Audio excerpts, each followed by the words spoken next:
Thank you. Good evening. Well, first of all, I want to add my thanks to Marla, to Brandon, to Jeffrey, to Arlene for organizing this event. And I especially want to welcome Al's family. It's a pleasure here to have met once again and to see you joining us. We have Al's daughter, Marcia Ginsburg, and her husband, Harry, also Al's grandson, Jeffrey, and his wife, Erin. Thank you so much for coming all the way from Boston, those of you who came from Boston, and those of you who came from Manhattan, thank you for that too. I feel very honored to be giving this award to Al, probably because somebody thought I was the least likely to break out into tears while giving it. But of course, we're all very saddened that we have to give this award posthumously, but very pleased that we can take a moment to appreciate Al's remarkable life. And I know that you, as a family, have had so many opportunities to reflect on Al's life and celebrate his life, but we're just so pleased that we can do it here at Brooklyn College and have an opportunity to let you know how much he was appreciated and loved here. So thank you very much for coming to this while we do that.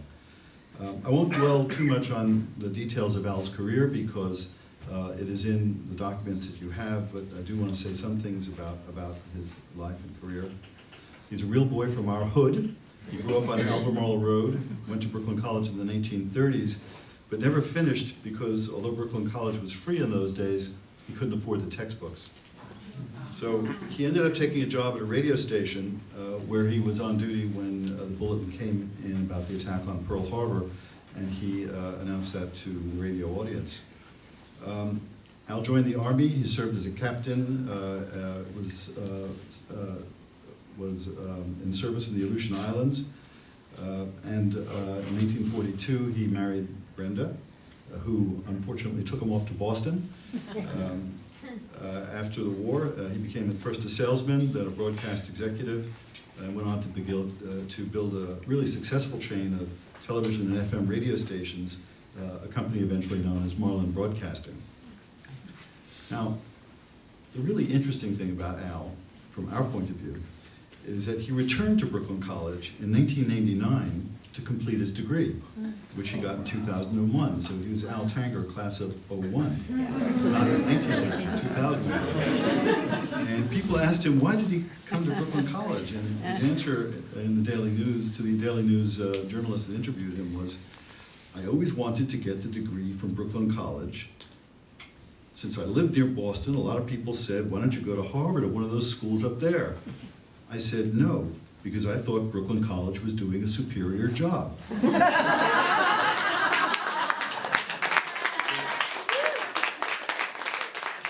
this amazing wry sense of humor, which typically applied to the absurdity of getting his degree at age 81. And I mean, his family knows this better than anyone, but whenever anybody said anything a little strange or unusual, Al had this way of looking at you on the side and would be like, I know that's absurd, you know that's absurd, but I'm not going to say anything. And he somehow managed to communicate it with a look like no one else. But applying it to his education, he joked that he went to college on the 60-year plan.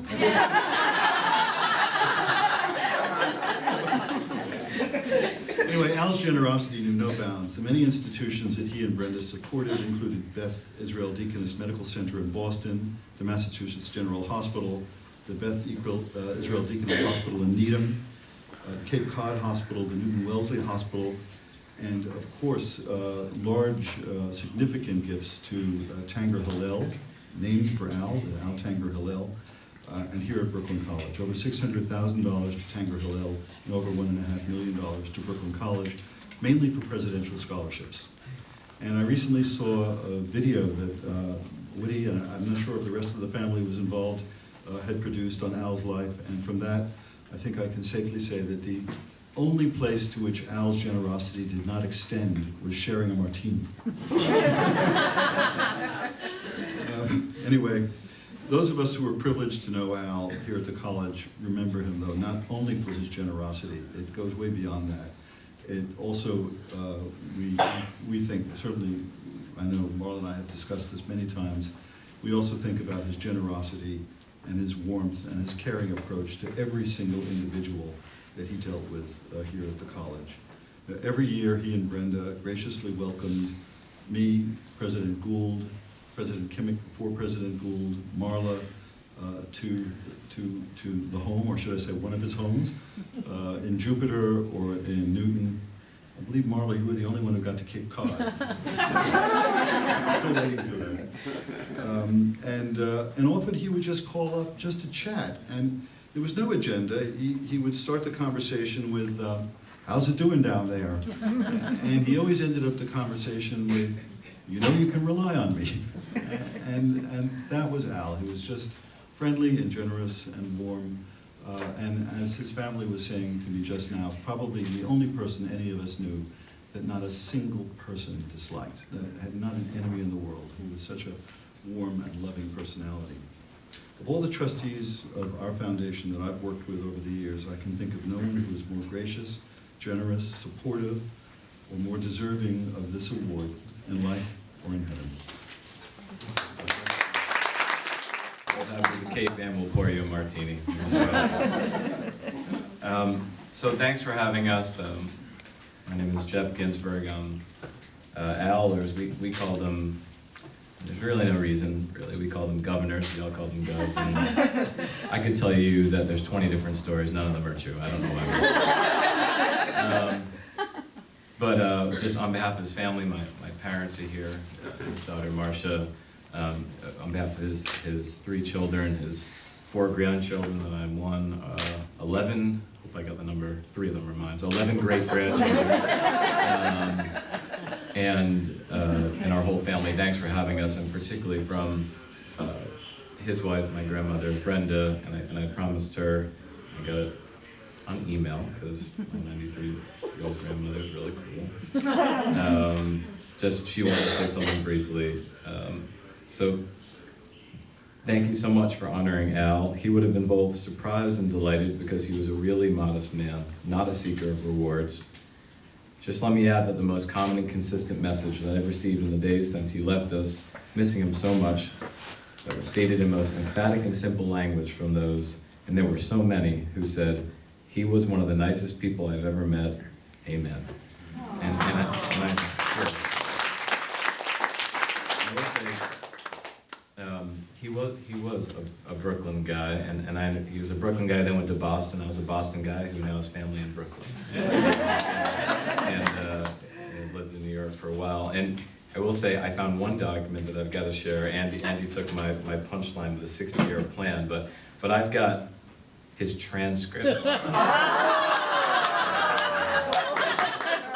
was telling President Gould this, and this is for real. The first semester, summer 1937, he took government. He got a B.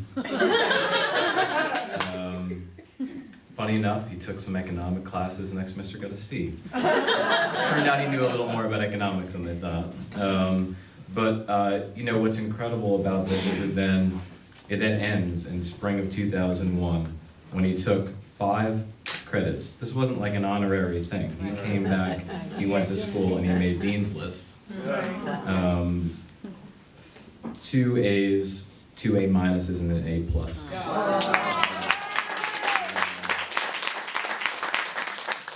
And he took this thing pretty seriously. You know, this was a guy, he did grow up down the road. He went to what at the time was boys' high school, I think it's called Boys and Girls High School now. And the other famous academic story in our family, besides Brooklyn College, right? My mom was just reminding me of this, was that he got straight A's in high school, except for when in senior year he needed to pass Latin class. His Latin teacher said, "I'll pass you if you will never take it again."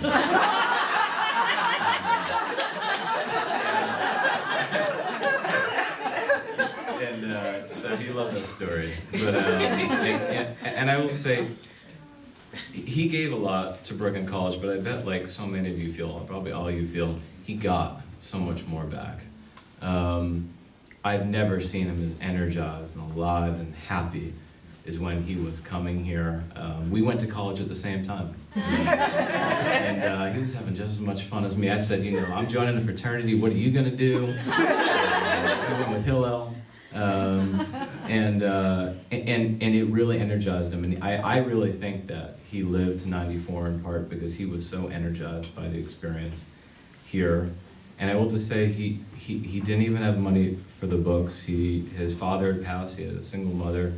And you know, when he was, you know, he had to work during school, just like so many of the students who come here have to work. And you know, that's when he got into radio, and so he met my grandmother, and that's also when he got into the radio industry. And so it was lucky for him how that turned out, but I think he had a great perspective to understand that that was luck, and we don't want to count on that. We want to have the resources at Brooklyn College to not have to count on luck, right? We want to make sure that students can be successful here. I know in his commencement speech he had great one-liners, and we always talked about the 60-year plan and how he didn't have to study the 60s, he lived through it. And but he also said that he was particularly proud to be the commencement speaker and selected for that because the students were working and they came from all these incredible life backgrounds, and he was so proud that he actually got to be the speaker. So he loved this place. And everything that embodies it. I work in education in this city because of his influence and because of the incredible work of institutions like Brooklyn College. So I'm particularly honored to get to speak for him and to be here at all. And we just thank you all so much. Thank you, Vice President Sillen, for the beautiful introduction. For so many of you who've had such nice relationships. I know he used to come share the office with you while he went to school here. Just thank you for what you gave him. That's what I know he would want to say. Besides what I'll end it with, which I said at Hillel, he'd want to say, just get on with it. So thank you very much.